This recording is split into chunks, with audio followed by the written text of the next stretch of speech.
focus. Get focused, people. Get focused. It's your boy Tom too. Coming at you with another excerpt of the NBA is fixed. And I just put up something on the NBA. I usually would wait a couple days and put something else up, but I just wanted to talk about this right now.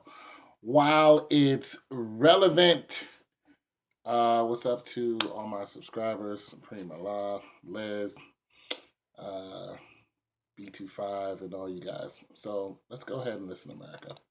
Talking about the fight last night, Serge Ibaka and Robin Lopez. We're actually punches were thrown. We're talking about Lavar versus the King. Yes, Lavar Ball has now. Okay, let me start that over because he's not talking about the fight last night, Serge Ibaka and Robin Lopez.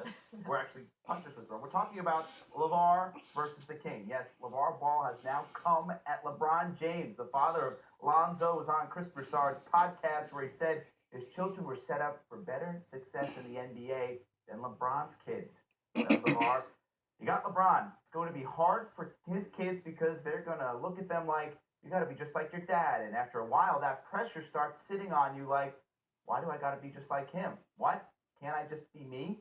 And then they're going to be like, oh, you're soft. You're not that good, because the expectation is very, very high. Well, little did LeVar, I think, know that LeBron and the Cavaliers were incidentally practicing on UCLA's campus. So LeBron was asked about the comments, and James did not mince any words. He said, keep my kids' name out of your mouth. Keep my family out of your mouth. This is dad to dad. It's a problem now. All right, Ryan, we've seen LeVar Ball spar with Charles Barkley, with Michael Jordan, but did he cross the line by talking about LeBron's children? I think he did. I'm going to speak from a dad's perspective here that, yeah, you don't know my kids. Don't start talking about my family or my kids. And that's it. He could have been fine if he just said, children of some of the game's greats. But he singled out LeBron. Hey, that's an offensive. That's putting a target on LeBron's family. And I can see where LeBron's coming from, saying, hey, don't put my kids' names in your mouth. You don't know us. Don't talk about us. Now, here's the thing, though. Ball's message isn't all that crazy. He's right. What he's basically saying is kids of some of the biggest stars in any sport have an extreme amount of pressure on them. Yeah, they do. He's actually onto something. But, he put the shot was fired towards LeBron, and I think LeBron was justified in his answer. I think what changes things here with LeVar is he goes from calling out Charles Barkley, who was able to clown himself on TV. He goes after Lonzo when he gets to the NBA, and then further on with his next two kids if they want to go to the NBA. Right now, LeBron James is the biggest star in the sport currently. Right. To start some kind of beef with him, I think that might be a little bit more of a red flag than, say, having a back and forth with Charles Barkley or, claiming you could beat Michael Jordan, which nobody thinks is true. I mean, the irony of this is that LeVar is the one who's being accused of putting so much pressure on his kids, and now he's saying LeBron's kids won't live up to the pressure. I agree. Yo, remember when Carrie Hilton said something about Jay-Z's wife, the queen, came after when she said something about Beyonce, called her all kind of names in the song and whatnot. Remember what happened to her career? Yeah, have you heard from her? No. Listen, you don't come for the person that's at the top currently. This dude is he makes sense, but the way he makes sense, he does so much damage by doing it. You know what I mean? He does make sense when he says the expectation of the kids of the great players is so high that once they get into the sport, they're expected to do so much. And if they don't accomplish that, there is a backlash to it. Let's take Michael Jordan's son. I mean, what's he doing? Is he even playing basketball? Jerry Rice's son. I think he went out for the Cleveland Browns at one point. I mean, what's he doing? Even if they're playing, they're not at that level where we're always talking about them. You know what I'm saying? Like, we were always talking about Jordan because he was always doing something amazing. You're always talking about LeBron James because he's always dominating when he is on the court. That's just it, point blank. Now, LeBron James, he did right. Don't talk about my family. Like, shut your mouth about my family. Like, LeVar Ball, his children are the one who are the ones who's going to get to they're going to get the brunt of what this man is creating. And they're not even in the NBA yet. I mean, his son still plays for Lonzo still plays for UCLA. We don't even know if they're going to go to the Final Four, if they're going to go to the championship. Regardless of how good you're saying he is, whatever he does now is going to be picked apart because LeVar Ball has such a big mouth. If Lonzo Ball fumbles in any shape, form, or fashion, whether it's grades, whether it's his girlfriend broke up with him, he gets in a car crash, anything outside of basketball is still going to be scrutinized. Simply because you brought so much attention to your child. Now, all attention ain't good attention. Like, you know what I'm saying? You don't... Your son hasn't even darkened the door of the NBA yet. It's just possible that he can get there. But we all know the percentage of people who actually make it NBA. Just because you're good in college basketball, it doesn't always transfer into the pros. Because the pressure is different. The way the contracts are signed is different. The lifestyle, the expectation of the lifestyle itself, not even to be a star, just the things that you have to do, the practices you have to go to. You have to, talk to lawyers. You have to talk to accountants. You have to get people to help you manage your money. You have to go to those classes. This is the reason why you have a lot of people who are so good at college drop out when it comes to the NBA and the NFL. They can't handle all the responsibility. Look at that kid that played for the Aggies and went to the Cleveland Browns. What was the quarterback's name? Forgot what he was. Great kid when it came to playing for the Aggies, but he didn't want to grow up. And what happened? All that responsibility was heaped upon him and he couldn't handle it. He wanted to party. He ended up going to rehab. One of you know his name. Forgot the kid's name. But one of you know his name. They kicked him off the Cleveland Browns immediately. It's not because he wasn't any good. It's simply because he could not handle the responsibility of the NFL that came with it. It wasn't the money. Had nothing to do with the money.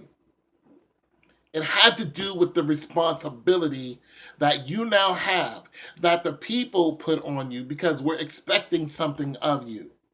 Like I said, LeVar Ball's, his son, none of his son has even gotten to the NBA yet. But the way this man is talking, I don't even think it's so much about his son anymore. I think it's simply about this man's dream that he never had. I mean, I don't know what he's done in the NBA, if he's even played in the NBA. He probably has. I don't know. One of you guys can correct me on that. But for some reason, he's always in the forefront. It's like he's trying to live vicariously off of his son. And I'm like, I understand some of it, but when you're causing negative when you're causing negative vibes towards your children that could hurt them in the short run. We ain't talking about in the long run. We talking about in the short run. This kid still has to play top-notch basketball to try to make it and to the Final Four and then, of course, the national championship. He still has that to worry about. He doesn't need the extra yip yap coming from people, coming from social media, looking at him and putting extra pressure on him. He doesn't need to think about that. He needs to think about basketball with UCLA. That's what he needs to think about. But now he's got to think, even if I do get into the NBA, I got to face LeBron James. He could be looking forward to that or not. Because LeBron James is not just a person. He is a movement. You got to understand, he doesn't operate on his own. He is the number one player in the whole game. He can sit the bench and call the shots. And sometimes he does. Let that be known. Like, let's get it straight. Remember when Dwight Howard was going from team to team to team? But also when Dwight Howard was doing that, there was coaches getting fired. Why? Because those teams wanted Dwight Howard so much that they was willing to get rid of their coach just to get Dwight Howard. Just to have him there, 7'1" or whatever he is, just to have him there. Coaches was getting fired. Listen, it's all about the revenue. It's all about the money. And when you're talking about the person who is probably the highest paid player right now, because all in all, once it's all done with, he'll be in the billions, so or at least $1 billion. You're talking about the most powerful player, the best player for one. Anybody who gets on the court with him knows he's the best player. He's going to do something to let you know he's the best player. And that's just that. You're 19, 20. This guy is 32. He's going to sun you. Point blank. You don't want that. You don't want him to put a contract out on you verbally and say, when I see you, it's like, yo, after school, son, I'm a both eyes and your nose after school. That's what's happening now. Now, I'm making it seem trivial, but it's really not. Because when your kid gets into the NBA, it's a whole different lifestyle. And if you can't keep up with it, it's going to be hard. We talk about the people who come after you for your dough, the women and bookies and all that other stuff. We just talking about you on the court with the number one player that there is, and then all the other players who have his back and are gonna, they're gonna come at you too because they want to make you look like dirt also.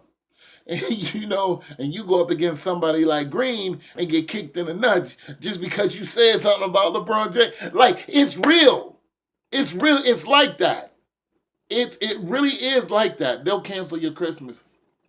I'm telling LeVar Ball, he needs to don't talk about nobody's kid. What you're saying was correct, but how you saying it is not correct. I think this guy should go somewhere and sit down. Now, I was all for him being a strong father. I don't care about you being a strong father, but I care about the damage that you can do to your child. Now, some people say, well, it's not that serious. Well, you need to go and look at some people who've entered into the NBA, and next thing you know, they were gone. It wasn't by accident. Okay, it is not an easy transition. And not all college players who go into the NBA can make that transition, especially on their own. None of them do it on their own. They all have help. Now, LeVar Ball has called out he's called out D Wade, as far as they didn't ask D Wade's father, they didn't ask for KD's father, they didn't ask for he mentioned some other names. It's just like, why are you saying stuff about these people and you're not the one who has to defend your statements physically? These players are current now. Your son is the only one who has to defend them, and that's a year from now. He might not even make it to get that money that you hoping that you get. That's all I'm saying. Like, this guy he's becoming a loudmouth idiot, and I think he should chill. It's your boy Tone 202. Yo, the NBA, man, it is fixed, but nobody has told LeVar Ball. Peace.